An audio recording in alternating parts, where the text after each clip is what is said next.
All right, it's time we put this thing to bed. Don't go away.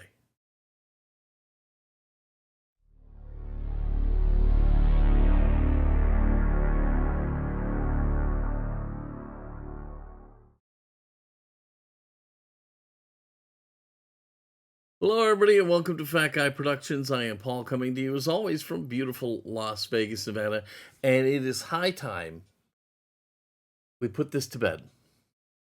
We get past this, and we make a decision on whether or not the 560 white toner printer was worth the dough. Let's talk about it. So here's a Hot Wheels gasser I did a while back, and another, and another. Oh yeah. Like we did with the original gasser using Paul Bechtel decals, we're going to do two more today using decals that I made with my new iColor 560 white toner printer. So let's go ahead and get to work. So we're going to be doing two castings, which is a first for Fat Guy Productions, but really the castings are inconsequential. This is about the decals. So that's why, believe it or not, it makes sense, but that's why I'm using two cars, both gassers. So in the video with that red gasser, I used decals sent to me by Paul Bechtel, made on the 560. And it came out fantastic. Well, that's why I'm doing gassers, because I want to see as equally as possible if I can get the same results using my 560. Why am I doing two? Well, I'll tell you. I want to do a light colored car and a dark colored car. So let's do two castings. We're going to get them torn apart, stripped down, and then while that's happening and the cars are sitting in the stripper, we're going to go ahead and turn my attention to my Mac and Adobe Illustrator, and we're going to design a series of decals that we can print out for these cars. So here are the decal sheets that I have made so far, and the one is going to be a white car with red, white, and blue, as you see here, or possibly a white car with the old style livery on it.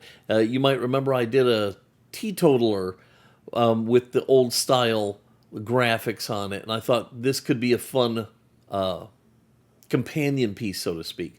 So that's going to be our white car. Our black car is going to be a green ghost car using the graphics from the vintage game Green Ghost. So that way we're working on a white car, and what will probably be, I'm thinking I'm going straight black, but we'll see what happens. So anyhow, I'm in Illustrator, and my plan is going forward, I'm going to do all my artwork on my Mac and in Illustrator or Photoshop, because that's where I'm comfortable. It's my wheelhouse. So then I'm going to just simply load the files onto a flash drive, take them to my Lenovo laptop where I can print them out on my 560. So once I'm happy with the decals, and you see here I'm trying to fill up a whole page. I want the whole page full. That way I'm not wasting decal paper. But once I'm done, I'll save this file out as a PNG and with a transparent background, and I can take it and go ahead and print it.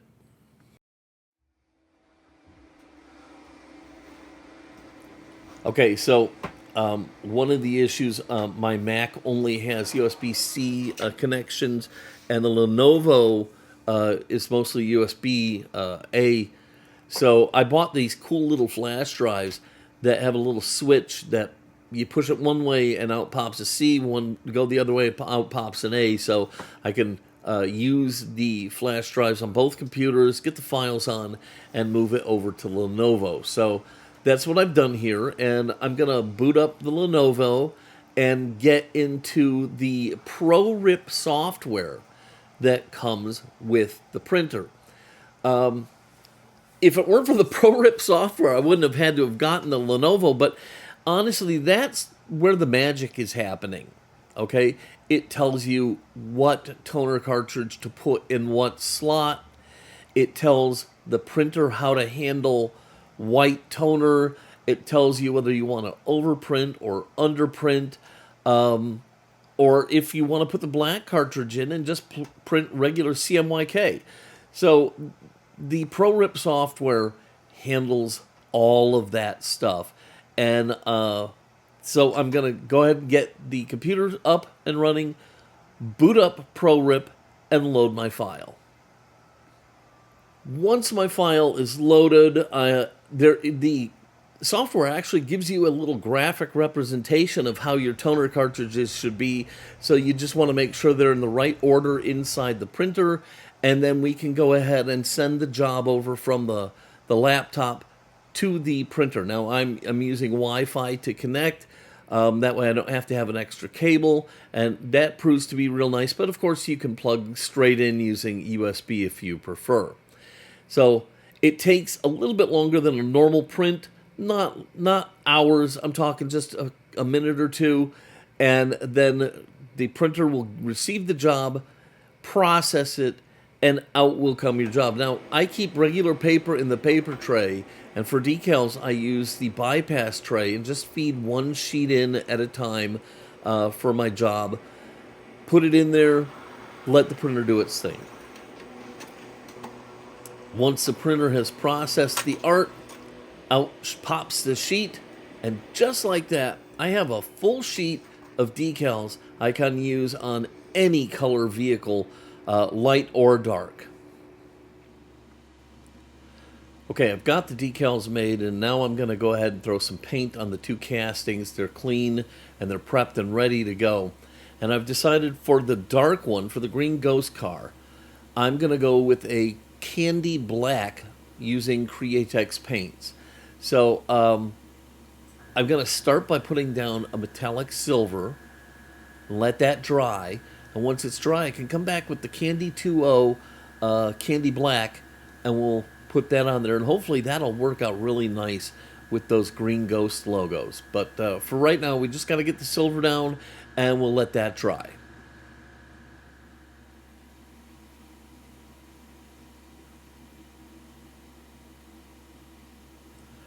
So I had two sets of decals that I could use for this casting. Both are going to require a white car. I've decided I'm going to do the old style logos, and it really doesn't impact me here because I'm going to use gloss white. And for gloss white, I'm going to turn to the Redline Shop's gloss opaque paints and use their white. It dries beautifully, glossy, hard, smooth, fantastic stuff. I love it. So after I put some primer on here, I'm just laying down some of their white, and then we'll let that dry, and that one will be ready for decals, and we can then turn our attention back to the black one for the green ghost car. So for the green ghost car, I just laid down some candy black and put both cars aside to dry, and once that is done, it's time for the magic. This is where the rubber meets the road. We're going to decal these cars up. I've got everything cut out, and standard decal practice says to always cut as close to the image as possible, and I've done that. And I've got all the decals out for the castings that I want to do, and we're going to start with the old style white car and see how that comes out. So far, the decals look amazing. Okay, but we got to get them on the casting. We got to get them on their background color. We got to get them under clear coat. We have to do all that to really make an honest assessment. But so far, so very, very good.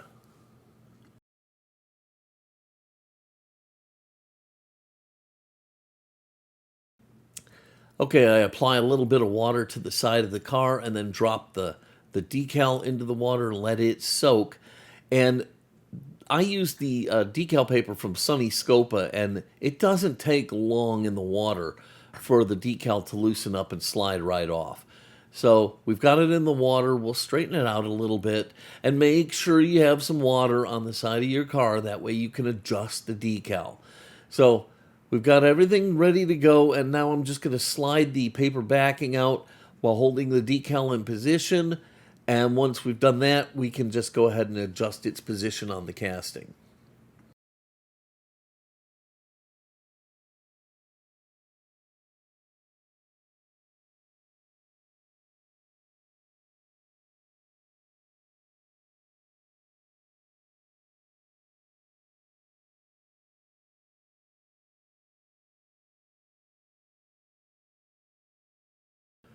And yes, just like with the Fire Chief car using Paul's decals, I can already see this is a home run, and I'm really excited. This is going to look fantastic. And like I said earlier, it's going to make a great companion piece to my teetotaler that I did in Old Style. And if you don't know what Old Style is, just go to any local neighborhood tavern in the Chicagoland area and you'll see a sign for Old Style. Old Style is the adopted beer of Chicago. It comes out of Wisconsin, but it's really become synonymous with Chicago. And it's what I grew up loving. I can't get it out here in Las Vegas, and that makes me eternally sad. I totally just remember and love the days of sitting on the third baseline at Wrigley, eating a giant nacho and drinking a big cold draft Old Style beer. Boy, do I miss that. So once I have the decal kind of mostly set in place, I'm just using my little water brush and very lightly smoothing it out, making sure there's no crinkles or wrinkles in the decal. Goodness. Make sure everything is laying down as smooth as possible. Once I've got that right, we'll stop. Don't mess with it too much, or it's going to shift on you. You know, just be careful at this point. Now, these are fairly large decals for these small cars, and they go over, door seams and all this other stuff. So you have to use some kind of a setting solution. I'm using my go-to Walthers, and I'm just lightly brushing it on and letting that kind of soften the decal so it will settle into all the nooks and crannies and take the shape of the casting and really make it look as if it was painted on rather than it's just some kind of a sticker or something. Now, in other videos, using, I'm sure, my Alps printer and especially using my HP with the Ghost White toner, you've seen clips of me designing decals where I take pictures of the casting and I do the outlines. And that's what I did here. But hey, not everything always comes out perfect, and I think the roof decal is a little bit too large. I had trouble fitting it on as nicely as I would like it. I should have made it a little bit smaller, but hey, you live and learn. That's not the printer's fault or anything like that. That's the artiste's fault. But I think it's still going to look amazing. It's not worth going back and changing. It's just something for me to keep in my mind next time. Make the roof decal a hair smaller. Okay, so at this point, the old style decals are going on great on the white paint. They look vivid and beautiful. I'm really, really happy with the way this is working out. So let's not bore you putting on the same decals over and over again. Let's go ahead and switch over and break out the black car and start putting on the green ghost decals. Okay, so the candy black, I think I went a little too heavy. It looks more black than it looks candy black. But that's going to be fine. It's going to be fine. And after all, these are test cars, okay? And the whole story here is the decals. So that's what we're going to focus on, the decals. So again, same thing. All the decals are trimmed as close to the artwork as possible. I've got the decals soaking, and I'm just putting little dabs of water droplets on the side of the casting, and that way I can take the decal, slide it off the backing onto the car, and it will move around fairly easily until I get it placed just right. If the car is too dry, it can start to stick right away and make it impossible for you to move your decal around, and you don't want that. You also don't want so much water on there that it's just floating on water, okay? That's no good either. You know, it's a balancing act. You want it to kind of be on the car, but have some moisture behind it.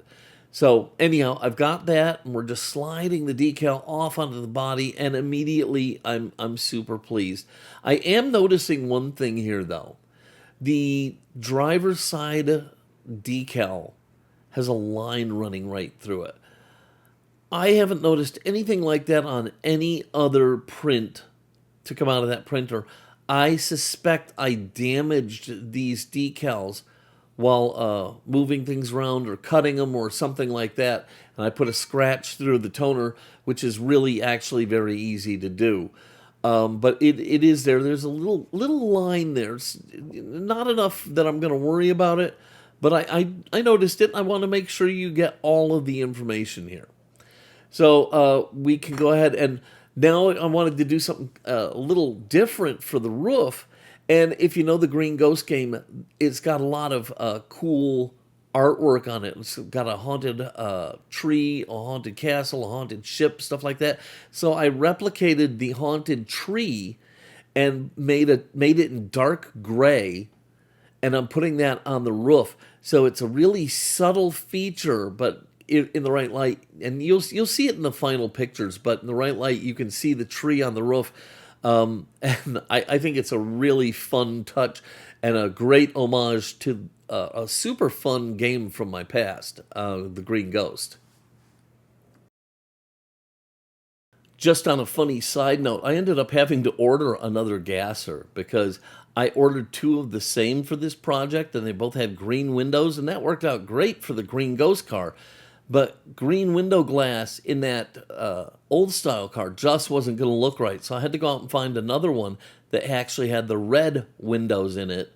I ordered that one and took it apart just so I could get the glass. That way the white gasser will look better with the red windows. But the green is going to look fantastic in this casting. Anyhow, we'll get the rest of the decals on here. Again, solve a set to lock everything down, and we'll see how it comes out. Okay, so the decals are dry and everything looks amazing, but I know it's going to look even better here in just a minute because we're going to bury it underneath some deep, wet clear coat. It's going to look fantastic. Yes, I am again using Paul Bechtel's clear coat. This isn't supposed to be some kind of a plug for that. I've told you about it. You can make up your own mind. This stuff is fantastic. But what I wanted to say is these castings are loaded with big decals. And you've seen me have problems with my old clear coat over decals. I have not had any problem with Paul's going over decals at all. And as you'll see in this build, I'm not going to have any problems here. It could be the way I'm mixing the clear. It could be the way I'm applying the clear. It could be the clear itself. I don't know where the fix is, but I haven't had those pinholes show up on my decals since I switched to Paul's clear coat. And I also am 100% convinced it dries faster. I paint this on, leave it for an hour or so, and then it's dry enough that I can handle it to get it over onto the heat lamp where I can really fully cure it. It helps speed me along with my builds. So anyhow, back to business. We're putting on the clear coat on both castings using the same techniques, and we're doing a mist coat and then going right into the wet coats, and that seems to really work the best for the clear coats. And the trick is to be able to see that clear coat laying down and see it going down wet but not running, all right? And it's a little practice. You got to practice. Get some old cars and just practice painting and clear coating them. You'll get the hang of it. But lighting is key, and I highly recommend Paul's clear coat. Okay, so I couldn't help myself, and I wanted to do something a little bit different with these castings, not just throw them back together, which I could have easily done, but I am on the old style casting. I'm going to cut off the old wheels, put on hubs, and use red lines on this and make it a should have been a red line, especially because the red lines are really going to work with that color scheme on the casting. Now for the Green Ghost, it came with like a gray set of wheels. I'm leaving them. I'm just going to leave them. Maybe someday in the future I'll switch them out to some Samad wheels or something like that. I got a bunch of those coming, so you're going to see those soon. But the gray wheels are going to look great against this car, so I'm just going to leave them. So the old style casting is going to get should have been a red line treatment, and then the Green Ghost is just going to get the original wheels put right back onto it.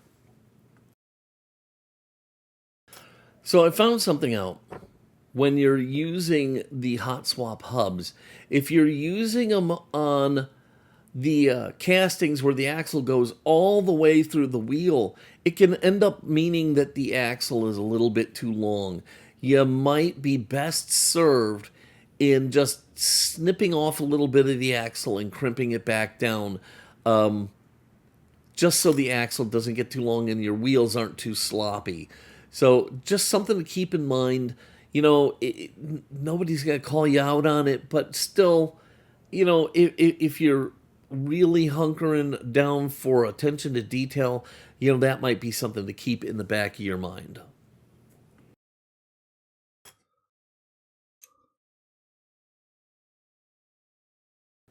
All right, so it's time to put these suckers together, and we're starting with Green Ghost. We dropped in the green glass, the chrome interior and engine, and then pop the base on with the original wheels, and then we just screw this little sucker together, and we can call this one done. Next, we'll turn our attention to the old style casting. All right, so the old style casting, again, I took the red glass out of another gasser, so we had red glass for this one, dropped in the chrome interior with the engine, and then popped the base on. Couple little screws, screw this thing together, and it too is done. Way too many fingerprints.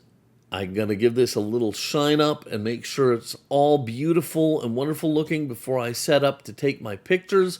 And we're going to show you pictures of all three castings.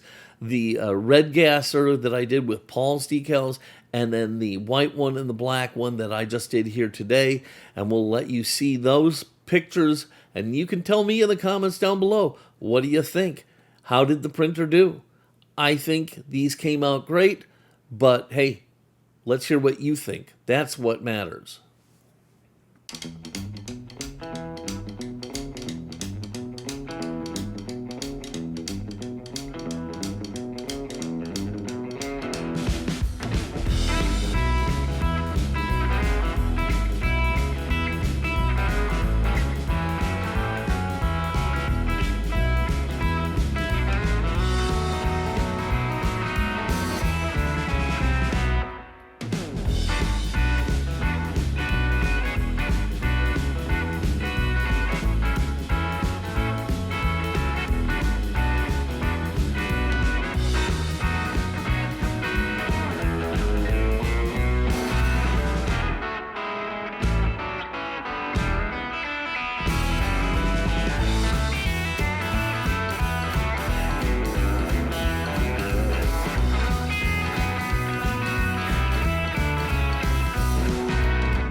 All right, there you have it.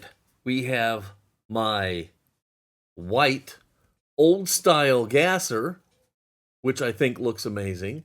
And we have my black Green Ghost gasser, which I think looks amazing.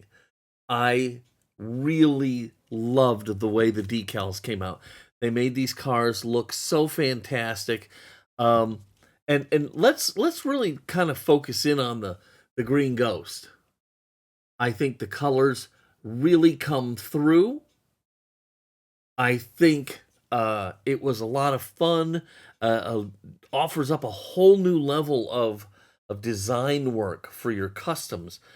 It was just a ball. And here's the thing.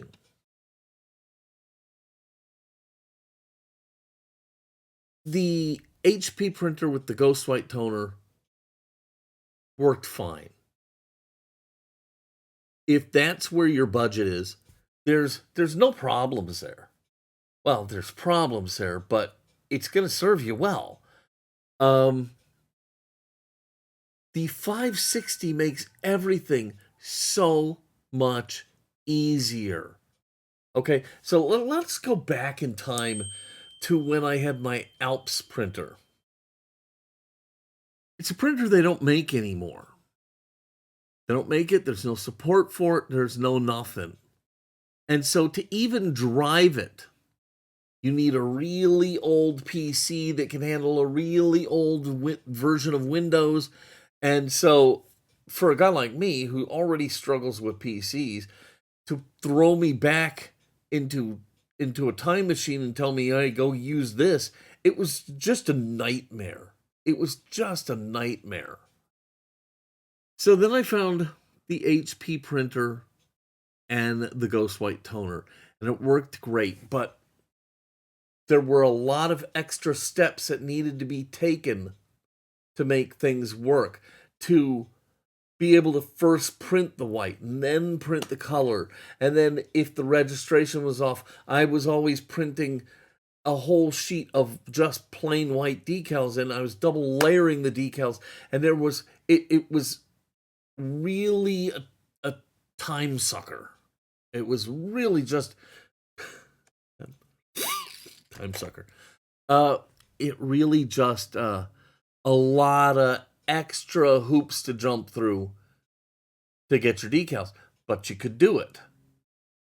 And at the end of the day, I was working straight out of my Mac. I was sending the files. Should be able to answer that. I was sending my files from my Mac wirelessly to the printer. There were a lot of pluses there. So I only needed to use my Mac, but there were also a lot of cons. The 560 eliminates almost all of those hassles. The only thing that I have to fight with now is I have to move my files out of my Mac and over into my PC. If you're a PC user, you're not going to have that problem. For me, I use Illustrator and Photoshop on my Mac. I do the files, I put them on a thumb drive, and just go over to my Lenovo and finish the job up. But the decals come out in one pass. I have some here to show you. Okay, so one pass. Everything's ready to go. The white's in place. The white background is in place. These decals will print and adhere to any color car and look fantastic. All right? At the end of the day, for me, it was worth it. Absolutely worth it. You are going to have to make your own decision based on your world. If this is just for your hobby,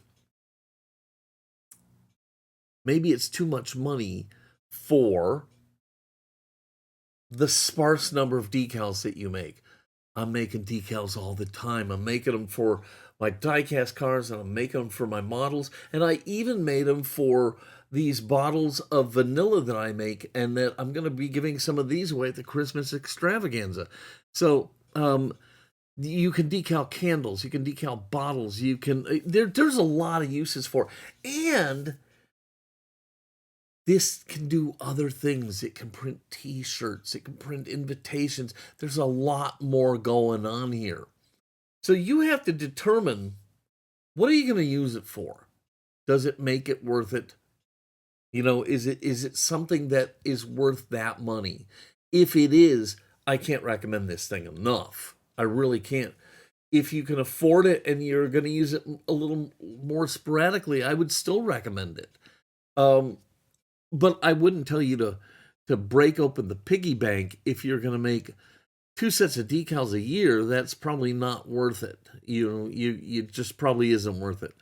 But hey, if you're doing a lot of decals, it's worth it. If you want a business in a box, it's worth it. And hey, listen, if you want a whole video on how this printer can be a business in a box, put it in the description below. Let me know that you'd like to see a video on that, and I'll go ahead and do one for you. All right, so my thing is multiple thumbs up. Okay, multiple thumbs up. Absolutely worth every penny of it. I'm super happy I have it, and it's going to open up a lot of new doors for me and really make the decal thing something I can really do a lot more easily and a lot more happily. So yeah, I'm really, really down with this printer. All right, I hope you liked this video. If you did, please give it a giant thumbs up, click subscribe, and don't forget to click the notification bell so you never miss one of my videos. If you have any questions or comments, especially about this printer, because I'm sure you might, put them down below. And don't forget to let me know if you'd like to see a video on how this can be a business in a box. All right, I'm going to go ahead and wrap things up. I hope the rest of your day is phantasmagorically wonderful. Until next time, this is Paul from Fat Guy Productions saying, be good.